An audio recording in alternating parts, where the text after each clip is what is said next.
कोई नियुक्ति पत्र बांट रहा है और कोई 5 किलो राशन बांट रहा है। वो तो 5 साल के लिए आगे के लिए बढ़ा दिया है ना नियुक्ति, वो राशन अब तो फिर बता तो वो राशन बांट के 5 साल निकालेंगे और वो जो है नियुक्ति पत्र बांट के में तो वही हिंदू मुसलमान और राशन से ही काम चल जा रहा है, तो रोजगार की जरूरत ही नहीं है। मोदी जी ने बहुत सारे वादे किए थे, जैसे कि अच्छे दिन आने वाले हैं। उन्होंने ये नहीं कहा था कि अच्छे दिन किसके आने, उन्होंने ये चीज कहा था बेटी बचाओ। उन्होंने ये नहीं कहा था किससे बेटी बचाओ, 2 करोड़ रोजगार हर वर्ष हम दे देंगे। उन्होंने ये दे देंगे, आपने गलत सुन लिया, उन्होंने कहा था 2 करोड़ हर साल हम ले लेंगे। तुमको आपको बताऊं तो अंधभक्त जब तक अपनी किडनी ना बेच के दे दे तब तक वो मानेंगे नहीं कि बेरोजगारी है या देश में जो है देश। प्रभु नारायण। कहाँ से हो?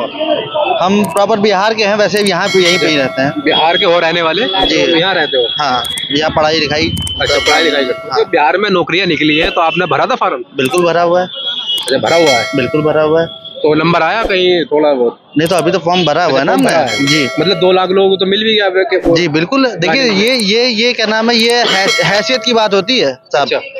कोई नियुक्ति पत्र बांट रहा है और कोई 5 किलो राशन बांट रहा है। वो तो 5 साल के लिए आगे के लिए बढ़ा दिया है ना नियुक्ति, वो राशन। अब तो फिर बता तो वो राशन बांट के 5 साल निकालेंगे और वो जो है नियुक्ति पत्र बांट के निकालेंगे। तो आप यहाँ पे डिसाइड कीजिए, नियुक्ति पत्र ज्यादा जरूरी है 5 किलो राशन। भीख से तो रोजगारी भी जरूरी हो सकता है। रोजगार जरूरी है तो आप समझदार हैं। बाकी उत्तर प्रदेश में तो वही हिंदू मुसलमान और राशन से ही काम चल जा रहा है, तो रोजगार की जरूरत ही नहीं है। रोजगार की जरूरत नहीं है। नहीं, जिस तरह तेजस्वी यादव ने वादा किया था मुख्यमंत्री उप मुख्यमंत्री बनने से पहले कि हम 10 लाख युवाओं को नौकरी देंगे, लगभग 2 लाख को दे दिए। 1 लाख की भर्ती चल रही है, 33,000 की फिर निकाल दी परसों उन्होंने।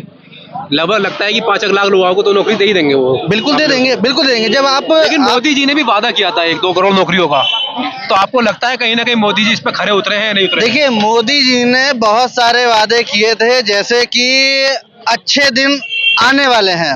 उन्होंने ये नहीं कहा था कि अच्छे दिन किसके आने वाले हैं। दूसरी चीज, उन्होंने ये चीज कहा था बेटी बचाओ। उन्होंने ये नहीं कहा था किससे बेटी बचाना है, उन्होंने इंडिकेशन था कि भाजपाइयों से अपनी बेटी बचा लो। अच्छा। उन्होंने कहा था 2 करोड़ रोजगार हर वर्ष हम दे देंगे। उन्होंने ये दे देंगे, आपने गलत सुन लिया, उन्होंने कहा था 2 करोड़ हर साल हम ले लेंगे, तुमको हम सड़क पे ला देंगे।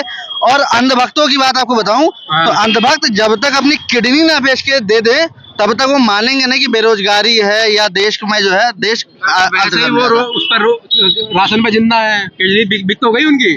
तो वो ईमान बेच कर जी रहे हैं ना। ये जो 5 किलो राशन है वो आपकी जो ईमान बेच कर जी रहे हैं। वो 5 किलो राशन और देश का विकास।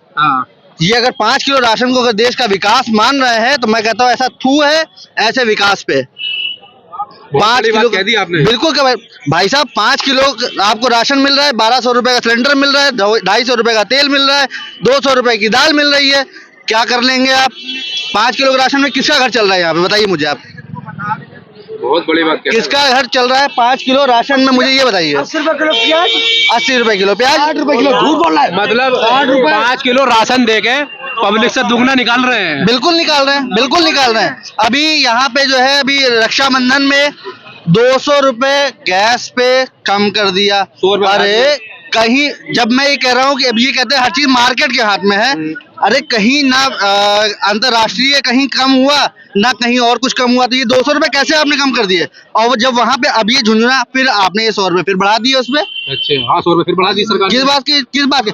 अंतरराष्ट्रीय स्तर पे कच्चे तेल की कीमत डाउन हो रही है या बढ़ रही है, कुछ भी हो रहा है, लेकिन पेट्रोल का दाम सेम 98, 95, 100, 110 चल रहा है, 103 भी चल रहा है जी। और कांग्रेस के शासन में जब यही $170 पर बैरल पेट्रोल खरीदा जा रहा था और 61 रुपए, 65 रुपए, 70 रुपए मिला था, तो यही अंधभक्त अरे देश लूट गया, बर्बाद हो गया, अरे अर्थव्यवस्था लूट गई, भाई कांग्रेस ने लूट डाला। आज $40 पर बैरल तक पेट्रोल गया, लेकिन पेट्रोल हमें कितने मिला? 100 रुपए, 95 रुपए, 103 रुपए, 110 रुपए में। आपको नॉलेज बहुत है भाई साहब। अरे कौन सी बाइक है इनके पास? नॉलेज बहुत है भाई साहब को, जो बात है नहीं जानते हैं, मार्केट को, इंटरनेशनल मार्केट को जानते हैं। तो अब 2024 में क्या लग रहा है आपको कि युवाओं के क्या मुद्दे होंगे? देखिए, और सरकार का देश 2024 में कौन सरकार आ सकती है? सर मैं आपको देखिए एकदम स्पष्ट बता दे रहा हूँ कि क्या नाम है, अगर जनता ने अभी भी हिंदू और मुसलमान का जो मुद्दा एक झुंझुना जो पकड़ के रखा हुआ है, अगर इसको नहीं छोड़ा तो 2024 में मैं लिख कर देता हूं, यही मिट्टी चाटेंगे लोग। और जो बाहर जो अभी हमारे यहाँ जो एक गुलामी हमने देखी थी ना, ये आर्थिक गुलामी हो रही है, मानसिक गुलाम आदमी हो चुका है। और आगे तो घर की जो है, जो मैंने कहा ना पहले शुरुआत में, किडनी तक आदमी बेचेगा, खुरच कर मिट्टी खाएगा। मैं ये लिख कर देता हूं आपको। और 2024 में जिस प्रकार से इंडिया गठबंधन चल रहा है और आगे चलता रहेगा, तो 2024 में इंडिया गठबंधन की ही सरकार बनेगी। इसका एक चीज देखिए, भाजपा डरी हुई है भाई साहब, डरी हुई है, बिल्कुल डरी हुई है।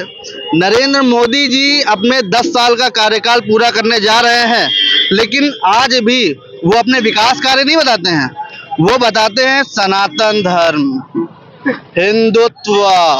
मोदी जी अपने मुंह से कह रहे हैं, वो 10 साल के अपने कार्यकाल गिनाए ना भाई, वो 70 साल के पीछे चले जाते, लेकिन इस 10 साल में क्या किया उन्होंने वो नहीं बता रहे। वो क्यों नहीं बता रहे हैं? मोदी जी कह तो रहे हैं कि दुनिया में जब भारत के पहले प्रधानमंत्री जाते थे तो उनकी कोई इज्जत नहीं मिलती थी, अब अमेरिका का राष्ट्रपति उनसे आगे हाथ मिलाता है, फ्रांस का राष्ट्रपति उनसे राय ले रहा है, और यूक्रेन के रूस की जंग रुकवा दी उन्होंने, सबसे बड़ी बात। देखिए, नरेंद्र मोदी जी हर उस मुद्दे में अपनी राय देते हैं जो देश के लिए जरूरी नहीं है। जो मुद्दे देश के लिए जरूरी हैं उस पर मोदी जी नहीं बोलेंगे। यूक्रेन का युद्ध वो रुकवा देते हैं, लेकिन अपने हिंदुस्तान में ही अपना ये मणिपुर जल रहा है, आज भी जल रहा है। 4 महीने होने जा रहे भाई साहब, एक शब्द निकला है मुंह से या कोई कार्रवाई की हो? यूक्रेन का युद्ध आप रुकवा दे रहे, लेकिन वहां औकात है, वहां क्यों नहीं औकात है आपकी जाने की? जहाँ के आप प्रधानमंत्री वहां नहीं रुकवा पा रहे, वहां नहीं जाएंगे। अरे आपको बताओ, मणिपुर, सॉरी मैं भूल गया था, मणिपुर जो है वो हिंदुस्तान से बाहर हो चुका है फिलहाल। और वहां का मुख्यमंत्री भी कहता है कि ये तो आम बातें हैं, ये तो होता है। शर्मनाक बात है, बिल्कुल। अरे बिल्कुल शर्मनाक बात है भाई। अगर आप हिंदुस्तान में रह रहे हैं तो मैं ये कहता हूँ, हिंदुस्तान की हर एक महिला मेरी बहन है, मेरी माँ है। और माँ का अगर सम्मान हम नहीं कर पाए, स्त्री का अगर सम्मान हम नहीं कर पाए, तो संसार में हम कुछ नहीं कर पाएंगे भाई साहब, ये बात कह रहा हूँ मैं। और ये 36 सेकंड की घड़ियाली आंसू आपने देखे होंगे, 36 सेकंड का घड़ियाली आंसू, वो भी कब? जो एक वीडियो क्लिप लीक हो गई उसके बाद से तो वहां इंटरनेट बंद है, मीडिया जारी। हमारे हिंदुस्तान की मीडिया, दोगली मीडिया, गोदी मीडिया, इजराइल चले जा रहे, वहां फोटो खिंचवा रहे, वहां परमाणु, अरे मैं परमाणु से बच गया, लेकिन यहाँ से वो मणिपुर जाने की उनकी औकात नहीं है। उस मीडिया की औकात नहीं मणिपुर जाने की, वो इजराइल चले जा रहे हैं। गोदी मीडिया पर मैं धन्यवाद दूंगा आप जैसे पत्रकारों का। भाई साहब, इजराइल जाने के बाद में उन्हें हिंदू मुस्लिम के ध्रुवीकरण में फायदा होता हो, मणिपुर में नुकसान हो जाएगा भाजपा को। मैं भाई साहब, सबसे पहली बात तो मैं आप जैसे पत्रकारों को धन्यवाद दूंगा कि आप लोग जमीन पे उतर करके लोगों के बीच में जाते हैं और सच्चाई दिखाते हैं। लेकिन क्योंकि आज का मीडिया तो अपना तन मन ईमान सब बेच चुका है भाई। अगर